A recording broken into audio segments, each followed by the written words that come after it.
Yo, what is going on, guys? How you doing? You know who this is, the chosen one, Gabriel Skywalker from the DFS Club. As promised, coming to you guys with the UFC Fight Night London edition video.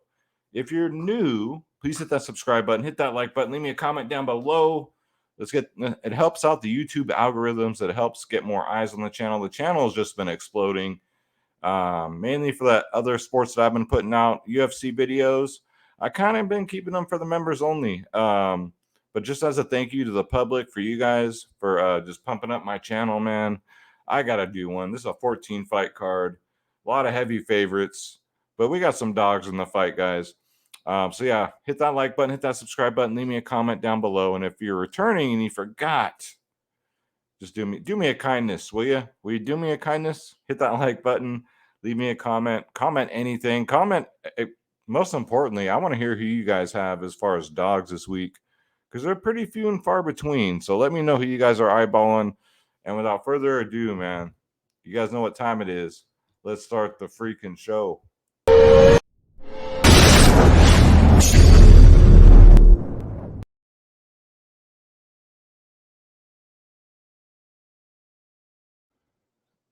All right, so let's hope this card is better than last week. Last week, Ortega gets a fluke injury. All I needed was Ortega just to fucking cash. I mean, to win to cash. I would have cashed nicely. And of course, that happens. Like some crazy shit happened last week. So hopefully, you guys did great. That's UFC, though, man. UFC 2022 has been crazy. I'm at the point where I'm just like, man, I'm gonna just start picking names out of a hat, and we'll go with those picks. But yeah, hoping to get back on track. I think I got some good takes. Since there was no MLB this week, I had a lot more time to really dig into these fights. I probably say instead of watching just the last fight, maybe I dug into like the last two or three. But you're only as good as your last fight, they say. So we'll see what happens, man. So we're gonna break it down. This is DraftKings, FanDuel. First and foremost, so the rule is DraftKings and FanDuel's like day and night. If you're new, you've never played FanDuel for fantasy sport, for fantasy UFC, you get no points for control time. So for FanDuel, you're basically want to roster one, knockout artists, two, strikers mainly. Grapplers, control time fighters, stay away from them. I don't care how good they are. You don't get a lot of points for that. It's basically strikes, knockdowns, and KOs for FanDuel. That's how you win those bad boys. And then DraftKings, you already know you get all those fantasy points for takedowns, control time, significance. You get all that stuff. So that's a huge difference between the two. So just make sure when you're doing their lineups for each one, don't treat them the same. Not only are the prices different, but like I said, FanDuel, I tend to stay away from the grapplers because you can get a win from a grappler who had, I don't know, 15 minutes of control time, and they'll squeak out like a 50 or a 60. So, and on DraftKings, that score is over 100. So it's just a huge difference. So without further ado, let's start it off, man. All right, so we're here at Tapology. Again, I got challenged. I got challenged again by a black belt, and I'll show you guys real quick. I'm up. We've been running 5 events against each other head to head. Your boy is kicking his ass 415 to 355. So I'm looking to keep it going. And transparency is key, guys. So let's go to the Fight Center. Let's go to UFC in London. And just keep in mind, too, these are going to be London judges as far as I know. So if you have any fights you think are going to go the distance, it might not be a bad idea to take the British fighter. Just saying. Okay, so first fight of the night. Nicholas Dalby going up versus Claudio Silva. So Nicholas Dalby 8-8 on DraftKings. Silva 7.4K on DraftKings. Silva is a lot like oh man, he's all grappling. Lots of kicks. I mean, but he gasses out, man. He gasses out. He's just, I'm not impressed with the guy, man, at all. Dalby 8.8K. And so if you watch a lot of UFC videos this week, most of the UFC videos out there, I know a couple that are more like DraftKings FanDuel based, shall I say, but A lot of them you'll hear like the line's too wide, the line's too wide, but Dalby's only 8'8", Silva 7'4". That's where it should be. So as far as like DFS goes, Dalby's the rightful favorite at 8.8K. Good striking. Um, he goes for body kicks, freaking takedowns, leg locks. He's got good volume. He's got a decent, I'd say it's a pretty good right hand. Claudio Silva, man, it's just Burns. Herbert Burns all over again. I just get those Herbert Burns vibes here, guys. So yeah, give me Nicholas Dalby at 8.8K. More of a FanDuel play because, like I said, the pure striking aspect. I don't see a path for Silva here. Like I said, he gasses out. He's just not good on the feet, man. His striking is awful. He's just gonna have to really get Dalby down, hold him down, and I just see another burn situation where he just totally gasses out and it's over. So I think this one's gonna be a finish. I think Dalby gets it done via finish at 8.8 freaking K. All right, next up, we got Mandy Baum out of Germany going up versus Victoria Leonardo. Victoria's a vet.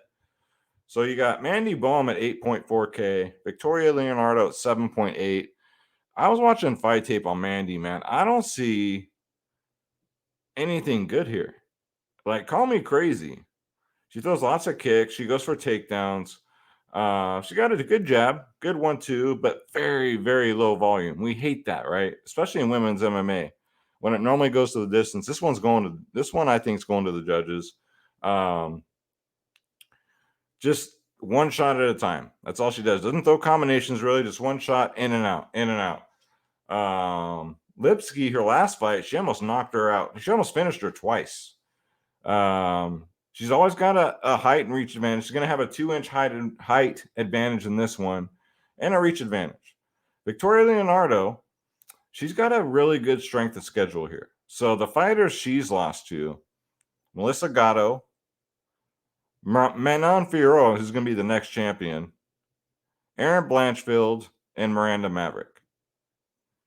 You're talking about pound for pound, if not the best up-and-comer female fighters, but some of the GOATs here. So the pick here for me, my first dog of the night's going to be Victoria Leonardo at 7.8K, man. I think she has a strength of schedule. She's fought the better opponents. She's going to be bigger, like fuller. Lots of kicks. She's not bad on the ground. I think if she gets Mandy down on the ground, I think it's going to be a long night for Mandy. She stays busy. She throws a lot more output. She broke her arm in that last fight, man. That was pretty nasty. She didn't tap. She got her arm snapped. But yeah, Victoria is a beast, man. I think she'll fight for your money at 7.8K. I don't mind taking a shot here, but let me pull her up on DraftKings. Like, it's women's MMA, so they really don't score that high. 35-7. We might go over here depending on how much time we have. And then Mandy and her loss only got 17. 36 significant strikes. Yikes. Victoria threw 43 before she got her arm broken. So the pick's going to be Victoria, but, I might fade this fight. We might go over to lineup construction. But, yeah, the official pick is going to be Victoria Leonardo on this one. And it's not even close for me. I just don't see it, Mandy. I mean, unless she's really, I heard she changed gyms, which is good. But she's gotta be more active in there. She can't throw one punch and then just one punch a minute. She can't do that and expect to win fights. And she does not have the power to finish anybody. So I'm gonna go with the Victoria, just the strength of schedule. The fighters she's fought and lost to, I mean, most of the women in this division would have lost to them too. So I'm gonna take Victoria. That's my reasoning for it. Then we got this one here. This one, I don't know, man. This one seems kind of sketch. You got Jai Herbert, the pervert, 9K, coming off a bad knockout. I mean, he was out cold. They had to scrape him off the fucking canvas. Going up versus Kyle Nelson. I mean, my God. I want to take Kyle Nelson here, but I just can't. He's just awful. No disrespect. At least he gets in the cage and does it, right? He's good. Otherwise, he wouldn't be in the UFC. When I say he's awful, I mean like UFC caliber. I can't back the guy. But then again, Jai Herbert at 9K, can I back that? I don't know, man. I don't feel good about it because his chin, right? That knockout was what? 2 months ago. And it was a bad one, folks. It was a bad one. I think it's too soon for him. I'm going to fade this fight completely. Jai Herbert does have good movement, powerful striking, good head kicks. He's known for his head kicks, good boxing. His fight IQ, though, is just really bad. Kyle Nelson, powerful striker, good front kick. He's got that brawling style instead of technical. He has the lower output out of the two, especially as the fight progresses. It gets slower and slower. I expect a finish here. Someone's getting their lights turned out. But it's the gas issues too for Kyle Nelson, man. I noticed he was gassing out by the end of the second round that last fight. Then that third round, it was just no volume. It was just nothing. So the pick for me is going to be Jai Herbert at 9K. Do I feel great about it? No. But would I ever pick Kyle Nelson? No. So it's just a less of two evils here. Give me Jai Herbert, the pervert, at 9 freaking K. Guys, if you want the 2-hour breakdown videos, there's hundreds of them out there. I get right to the point. I pick the winners, then maybe we'll go over to Draftkings. So if you want a long breakdown, leave me a comment. I can direct you in the right direction to some great channels that do that. So that's just how I do it, guys. Next up, we got Muhammad Makaya versus Charles Johnson, the LFA champion, man. Muhammad Makaya is the most expensive fighter, I believe, on this card on DraftKings, 9.5K. Charles Johnson's going to be 6'7". Charles Johnson just happens to be fighting a beast here in his first UFC fight. Charles Johnson's not bad. I mean, he looked good in LFA. The only problem is Muhammad. I mean, this kid's only 21. I know he finished Cody Durden really quickly. Cody Durden, you're like, yeah, so, but this dude's legit, man. He's very fast. Man, after that flying knee, he landed that flying knee to Cody immediately. Cody went blurry and then ended up getting that tap. Charles Johnson, I went through the fights. I watched. He throws leg kicks, front kicks, lots of kicks. Not a lot of punches. He's all kicks, man. Not much power. He's more of a point fighter. He has great cardio, man. He's a 5-round fighter. He's been the champ down there for a while. But obviously the pick for me, I think you probably get him at low ownership would be Muhammad here at 9.5K. We'll go over that when we go over to DraftKings, but I think he might be low owned. I'm going to try and get him as much as I can at 9.5K. One of my more confident picks, not my most confident pick on the card, but one of my more confident picks here. But Charles Johnson, I think, hopefully Dana White hooks him up in the next fight, gets him a less dangerous opponent, someone more on his level. It's just too much, way too soon, man. Then we got this one here, man. This one feels like a trap to me. Marwan Amarikani, 7.5K, going up versus Jonathan Pierce at 8.7. So Marwan, I believe he'll probably be popular this week. He's 7.5. This is a 50-50 fight. 50-50 fight. I'm taking the dog every single time. Both guys are like a mirror of each other. Marwan goes for takedowns, good wrestling. Not a lot of activity from top, though. As you guys notice, the judges aren't really scoring in favor of the fighters that just lay on top of people lately. Whoever's the more active fighter, top or bottom's getting their hand raised. Questionable chin. Got that nice reverse choke that he likes to always slap in. And he had a questionable gas tank. You can say the same exact thing for Jonathan Pierce. Jonathan Pierce is 8.7K. I can't see paying that price. Even if you're backing Pierce, like, you think he's going to pay off that price tag? Let me pull up his, let's see, Mr. Pierce. So on DraftKings, 96, and then a 123 and a 134. So he can do it, but those were finishes. Jonathan Pierce, takedowns, good wrestling. I think out of the two, he's definitely better on the feet. Definitely better on the feet. He's another one with poor gas tank issues, man. By that third round, it's just sloppy, and then he just goes for it. He shoots in for takedowns because he can't stand up anymore. He leaves his neck out to be choked. I think that's what's going to be the difference here. Because we know Marquand loves that rear naked choke, that guillotine, what have you. And Jonathan Pierce has a really bad habit of leaving his neck out there like a freaking turtle extending its neck. So I can see Marquand grabbing a hold of that neck, getting him in a guillotine, and that's all she wrote. So give me Marquand at 7.5K. 50-50 fight. I see a path to victory for one fighter. I'll take it, man. I don't see Jonathan Pierce knocking out Americani. I mean, he just doesn't. He's not really a knockout guy per se, but it's the fight game, guys. You never know what's going to happen. But yeah, give me Marquand Americani. He's probably going to be popular.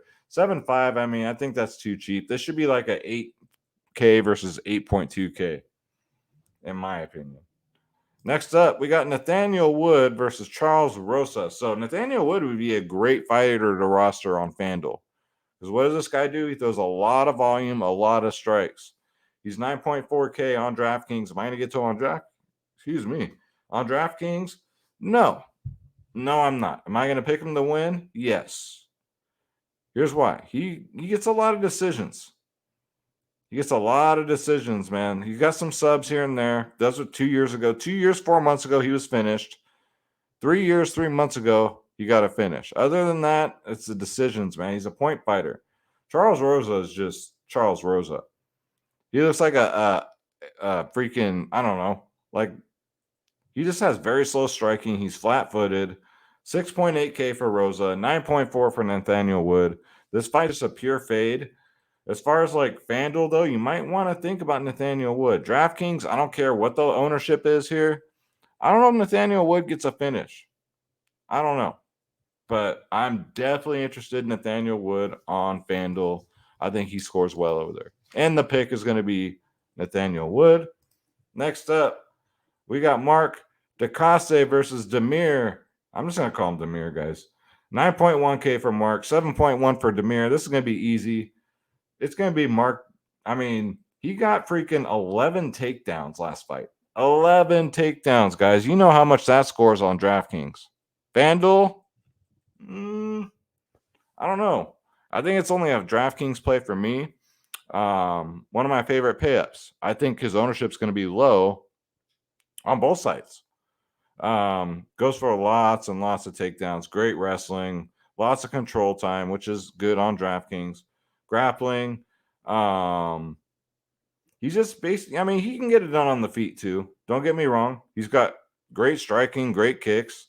Yeah, 11 takedowns last fight, guys. Imagine that. So 11 times 5. You do the math plus a victory. You got Demir.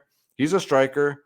He has a nice trip takedown. It's pretty sneaky, but I don't know. I think he tries to keep it on the feet here. He's just, I don't know. Mark's just better on the feet on this fight. I think he's better on the ground. I don't see a path for Demir here, man. So yeah, give me Mark DeCoste at 9.1K. I will take a shot on FanDuel, but DraftKings, I think this is DraftKings gold here, guys. Hopefully he goes overlooked because you got a lot of fighters in this 9K range, and you got to be really careful this week because that's going to make or break your takedown lines, guys. You got to get the 9K fighters right. So give me Mark at 9.1K. I'm curious, what did he score that last fight here? Here we go. Yeah, so he got a 119, 11 takedowns, only 17 significant strikes. So he did a lot of lay and prey on him, but man, those 11 takedowns. So probably on FanDuel, I'm thinking maybe he scored maybe a 60 or a 70. I'll have to double check though. All right, so let's keep it rolling, guys. You know how we do. Next up, we have a fight that was added on late. So we got Ludovic Klein at 7K versus Mason Jones at 9.2. When I was first looking at Klein, I was like, man, this guy's good. Fast. He throws these kicks and then these punches and then this kick out of nowhere, right? Beautiful. It's a beautiful sight to see. Nice jab. Those head kicks are just fucking nasty. They're explosive. He's an explosive fighter. He's been known to gas out because he's been known to get too explosive in that first round. But last fight, he kind of paced himself a little bit. And he has a full training camp this time around. Good takedown defense. But another one of these fighters that has, I think, in my opinion, poor fight IQ. You got Mason Jones here at 9.2K, coming up on short notice. Powerful striker, explosive. He also goes for takedowns, high output. I think takedowns here will be the difference. I really do. Mason Jones, that was the difference maker for me. I was thinking about taking a shot on Klein with the full camp and not coming up on short notice, but Mason Jones' last fight, 127 fantasy points in a decision win. 8 takedowns, 87 significant strikes. So, yeah, the pick for me is going to be Mason Jones at 9.2K. And I think you can make a case for both DraftKings and FanDuel. But I think Mason Jones, to get the job done, I think he's going to go for takedowns and maybe go for like a ground and pound, maybe a rear naked choke, one of the two. But Klein's good, man. He's an explosive dude. If he wins, would I be surprised? No. So, you Klein backers, I get it. I totally get it if you're going to take the shot. But I'm going to take Mason Jones here. The only difference for me was Mason Jones is better on the ground. He's got better takedowns. That's it. Next up, we got Paul Craig. And if you're going to say it right, you're going to say his name. You better say it right. Paul Craig from Scotland. You got to say it with your best Scottish accent. 7.7K against Volkan Ozdemir, 8.5K. What are you gonna say, man? The Bear Jew. He'll probably be really popular this week. Submission specialist. With a man this size, his grappling, his BJJ should not be this good, but it is.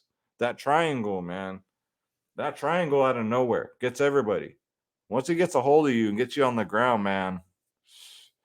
I don't know. He's on a really good heater. He beat Krylov. That fucking he was getting beat against Krylov, and then he slapped in that triangle choke. Jamal Hill put him in the triangle choke. Marcia Rua, triangle choke. I mean, it goes on and on. Ozdemir's on a little skid here.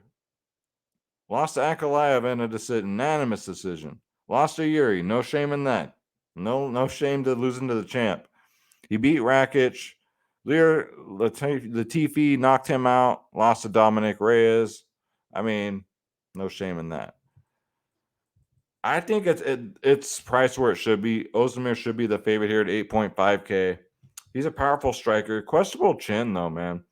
He will stay at range, I think, in this fight because he's not going to want to get close to the Bear Jew. He doesn't want to get put in that triangle choke.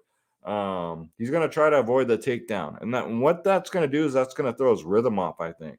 He's got those nasty leg kicks. But if he throws one of them nasty leg kicks and Paul Craig catches one of them kicks, guess what Craig's going to do? Craig, he's going to snatch it up, trip his other foot, take him down, and probably get him in a triangle choke, and the rest is history. So I'm going to take Paul Craig here as an underdog at 7-7. However, let me put this however in there. If he's going to be really, really chalky, I'm going to go the opposite direction. I'm going to take a shot with Volkan at 8.5K. Either way, I think this fight's going to be a fin. Let me write this down in my notes. I think this one's going to be a finish either way. But I'm going to back Paul Craig. I think if he wins here, man, people got to start supporting him. I mean, I watch a lot of guys on YouTube, and they continue to fade Paul Craig, and it continues to bite them in the arse, in the complete arse. So, yeah, if he keeps winning, man, I'm going to keep backing him. Next up, we got Molly Meatball McCann at 9.3K against Hannah Goldie at 6.9. I like Molly, and I like the price tag. The reason why I like the price tag here is I don't think a lot of people roster her. They don't like rostering a female fighter not named Valentina Shevchenko for 9.3K. She's a brawler, man. She has tremendous, stupid volume, stupid high volume. She feeds off that crowd too, and she mixes in takedowns. Hannah Goldie, she's jacked. She's jacked. She armbarred Emily Shipmeyer, but that's Emily Shipmeyer. Like, anybody can armbar her. She's probably the worst in the UFC. And she lost to Belbita. I mean, come on, man. This is my most confident pick on this card. I will have lots of Molly Meatball McCann at 9.3K. One, the ownership, I think, is going to be too low. Because people are kind of sexist. I am too. I'm not going to lie, but I know I'm always going to bring. I know what she does when the crowd's behind her. She's crazy as it is. But her last fight, 110 fantasy points. That'll do at 9.3K. She gets you 110. And that was with a third round flash knockout, right? Against Carolina, who I absolutely think is no good. A lot of people are high on her, but I don't think she's any good. That's neither here or there. She had 2 takedowns last fight, 1 knockdown, 85 significant strikes, 99 strikes. But yeah, give me the meatball here at 9.3K at low ownership, man. I think she gets it done. I think she even gets a finisher. I think she's gonna put so much pressure on Hannah Goldie. She's gonna bully her in there, guys. I really do. All right, so next up, we keep going, man. There are so many fights on this card. We got Nikita Krylov, speak of the devil, 8.6K, going up against Alexander Gustafsson at 7.6. Give me Krylov here at 8.6. He goes for takedowns. He's got heavy top pressure, ground and pound, good wrestling. Gustafsson, he's a striker. He's got nothing on the ground, man. You can't be a one-trick pony against a well-rounded fighter. I think like Nikita Krylov. I mean, he laid on Paul Craig and was beating his ass. Sorry, Paul Craig was beating his ass until that fucking triangle came up. Otherwise, I think he had it in the bag. Looked great in that last fight until he wasn't looking great. Like, I mean, I saw Gustafsson literally running from getting taken down that last fight. Man, you do not want to go back to the ground. If you're back in Gustafsson, you must have some like inside information or something. But Krylov, I think, is a great price at 8.6. I think this one is a finish also. Let me write this down. So for 8.6 and a finish, I think that's good value there. So give me Nikita Krylov at 8.6K. And let's roll, man. This is a people's main event right here. So we got Patty the Fatty Pimblett at 8.9K going up against Jordan Levitt, the Monkey King at 7.3. God, I want Jordan to win this fight so bad. I want Patty to lose so bad. I can't stand this guy. He just gets, he's one of these fighters. He just gets on my nerves. I don't like the cockiness because it's a fight game, man. This is the UFC. One of these days, someone's going to shut your mouth. You're going to go up there running your mouth, and then you're getting knocked out in the first round, and then what? You look like a freaking idiot. I like fighters that are humble. I like fighters that do their talking in the ring, man, in the octagon, what have you. Patty Pimblett, he's a grappler too. A lot of people don't. They just think he's a striker. No, he's a freaking good grappler. But he's been a can crusher in the UFC. He fought in what was it? The UK circuit, the freaking Cage Warriors for a long time, and he was selling out like 12,000 people stadiums. So he's used to the bright lights. But yeah, UFC's tossed him up a couple of layups here. So I think Jordan Levitt will be his toughest fight so far. Jordan Levitt 7.3. One of the best grapplers, I think, in the division. He's like, how many inverted triangle chokes does this guy have? I mean, that's really hard to pull off, and he seems to do it. The pick is going to be Patty Pimblett at 8.9. However, I hope I'm wrong here. I hope Jordan Levitt wins the fight, knocks out Patty Pimblett. Once he's knocked out, Jordan Levitt just gets up, does his splits, twerks right in his face, and then does his dirty dancing thing, guys. I know a lot of people on here don't like him because of that. Like a lot of people hate that shit because MMA. It's a manly sport. To each his own. I know the guy's married with kids, what have you. A lot of gay jokes are thrown his way, rightfully so, right? But the guy's good, man. He's good. If he gets Patty out here, I will be so happy and I will laugh. I will laugh. I will just laugh, man. USA, let's go. England, I mean, their overlords are an old lady and a tiny baby. Let's go USA. But the pick is going to be Patty Pimblett at 8.9. But I really hope Jordan Levitt would be the first one to shut his mouth, twerk in his face, swallow a freaking hot dog. I don't know. Whatever he does in his celebrations. God bless him. He seems like a really nice guy. So I might take, in one of my 5 lineups, I might take one shot. just to do it, man, just to do it. But Gore Jordan, but the official pick is going to be Patty Pimblett. And Patty scored really good. Let's see. So 98 and a 119, and he's 8.9K. So he's under 9K. I mean, it's kind of hard to fade him here. He's going to be really chalky, really chalky. Next up, so we got the co-main event of the evening. We got Jack the Joker Hermanson against Chris Curtis stepping in on short notice, man. Chris Curtis, one of the nicest guys in the UFC. Jack Hermanson's 8K. Here we go, the 8K versus 8.2K. So Hermanson 8K, Chris Curtis 8.2. Give me Jack Hermanson here, man. I think it's too much too soon for Chris Curtis. I think Chris Curtis has a bright future in this sport. I know he's 35 years old, but he's a young 35, you know? Jack, man, he's tall and long for the division. He's a 5-round fighter. I don't know if Chris Curtis is, to be honest with you. Strength of schedule, give me Jack Hermanson. He goes for takedowns, calf kicks, good technical striking, man. Great chin. And he's gonna have the home judges. Remember that. This one's going to the judges. This one's going the distance. I don't think Curtis puts him out. I think that's Curtis's only path to victory here. If you're a Chris Curtis backer, you're probably banking on he knocks out Jack the Joke. I just don't see it. I don't see it. I could be wrong, but I don't see it. Chris Curtis, God bless him, like I said, stepping out on short notice. He just fought a week and 4 days ago. He beat Vieira. You know, some can say he's good or bad. I don't know. You know, and then he beat Brendan Allen. Some say he can be good or bad, right? And then Phil Haas, right? So some, you know, not bad fighters, but not good fighters. But Jack's fought the best of the best, man. Cannonier, Kevin Gastelum, Marvin Vittori, Edmund Shabazian, and Sean Strickland. So give me Jack Hermanson here at 8K. And hopefully I pray to the DFS gods that he's very low owned. I think he gets his hand raised via, I'd say, unanimous decision.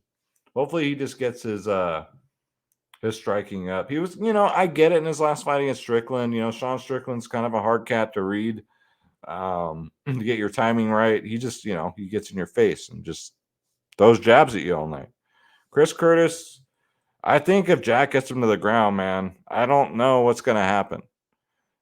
Maybe Jack steals some rounds with these takedowns. That's just kind of how I see it happening. So, but if you're backing Chris Curtis, I get it. The kid's good, but I don't like these short notice, like this short. 1 week, 4 days ago, man. If Chris Curtis had a full camp here, I'd probably back him. But I mean, you cannot. Just the disrespect coming in on Jack Hermanson this week. I got to take him at 8K. And I hope he's low owned. And we got the main event of the evening, guys. I'm going to tell you right off the bat, I'll probably have 50% Curtis Blades, and I'll probably have 50% Tom Aspinall here. Curtis Blades is only 7.9. When are you ever going to see Curtis Blades for 7.9? Tom Aspinall, 8.3K. I really wish people would take this guy seriously. I really think he's the real deal. Granted, strength of schedule, you got to give it to Blades. You fought Dawkins, okay. I mean, come on. Rosenstruck lost to Derek Lewis. We all know. The hardest puncher in the division, they say. Took down Volkanovski like 50 times. I think he scored like a 170 that fight. Beat Junior Dos Anjos by knockout. And then, so we're looking at Tom Aspinall. He had a huge fight last fight. A lot of people took Volkov too. Aspinall made short work of him. That was only 3 months ago. Beat Sergey Spivak, Aravosky. I mean, Andre should have lost that last fight. Let's face it. But the judges gave it to him because the crowd was chanting for him. Strength of schedule obviously goes to Curtis Blades. The official pick for me is going to be Tom Aspinall. Again, it's one of these things like I pick him every time and he wins every time. Why am I going to jump off the winning train? I'm not. But when it comes to my lineups, the problem is I'm going to do 5.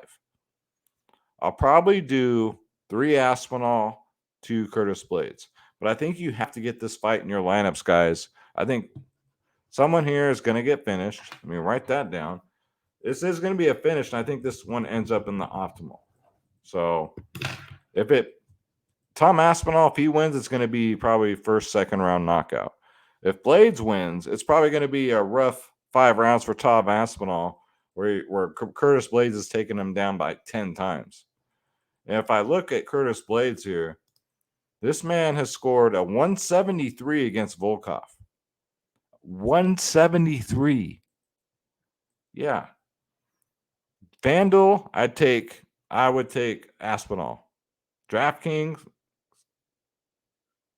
you can go either one. But FanDuel, again, more striker friendly, so that's right up Tom Aspinall's alley. I think FanDuel will probably just go 100% Tom Aspinall, but for DraftKings, Blades with the grappling, with the wrestling, with all those takedowns. I mean, he took down Volkanovski 14 times, guys. 5 rounds.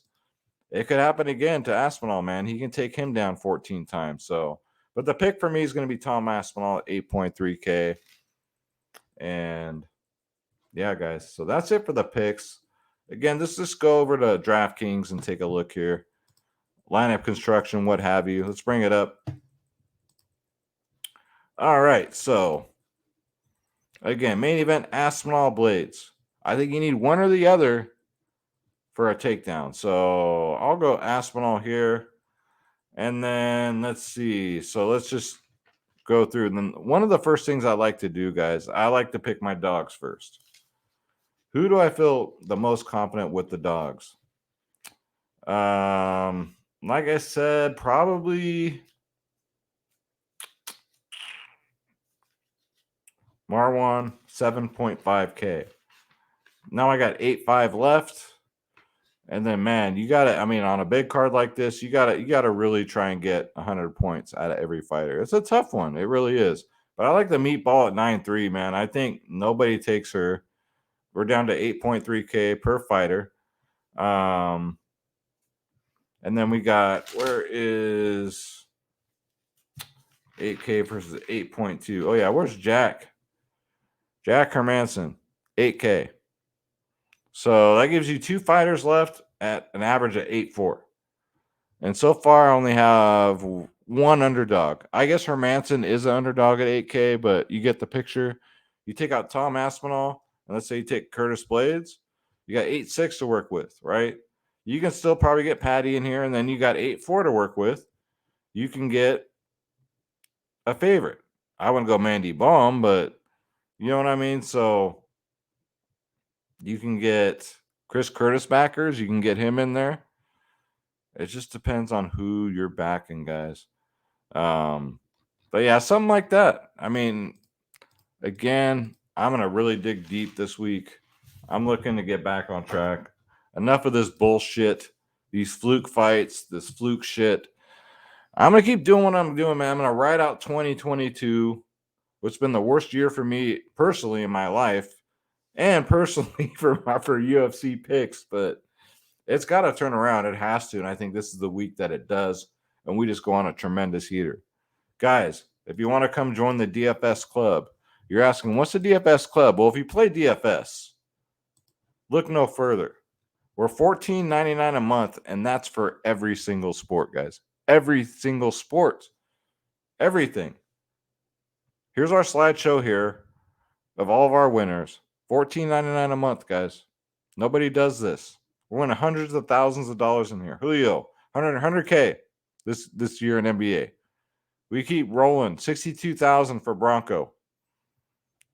If DK offers it, we play it. Believe me, we got tennis going tonight, guys. All you got to do is click join now. You got to click on my logo, Skywalker DFS, so I get credit. Guys, we do prize picks. I know you guys love prize picks. We do sports wagering also. Big time sports wagering, especially in UFC, DraftKings, FanDuel.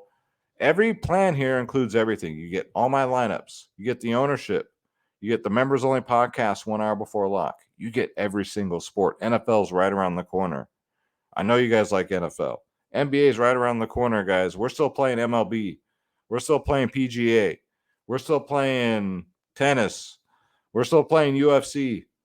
Guys, come check it out. Don't miss out. Join the winning team. This isn't just like a provider thing. We're a club. That's why we're called the DFS Club, guys. It's a brotherhood, it's a sisterhood. We all have one common goal, and that's to get that bread.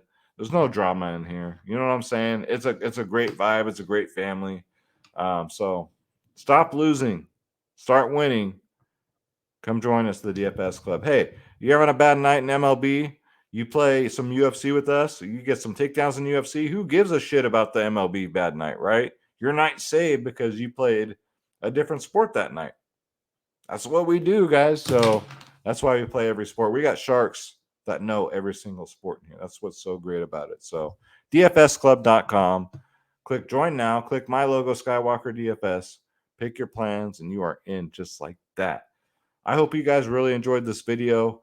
I'm looking to go 14-0 this week. I really hope I go 14-0 this week. Please, to the DFS gods, I go 14-0 this week. Let me know in the comments below, who are your dogs? Who are your favorite dogs and your favorite pay-ups? Because it help out the algorithms, guys. Anything in the comment section, but I really want to hear what you guys have to say. Hit that like button. If you're new, hit that subscribe button. I do MLB videos, NFL videos, NHL videos, UFC videos, NBA Summer League videos, NBA video. I mean, you name it, guys. I do videos for DFS content. So don't miss out. I also do the Skywalker DFS podcast, where I bring on UFC fighters. If you haven't seen my channel, go check it out. My last interview on the podcast was Roxanne Modafferi, and we had a great time. So subscribe, hit that like button, leave me a comment down below, dfsclub.com. Come join the winning team. My name's Gabriel Skywalker. Thank you so much for watching. Let's get this bread. Don't take shit from nobody. Jordan Levitt, I want to see you twerking out there. Shut this motherfucker up. And I'm out, y'all. Thank you so much. Take care.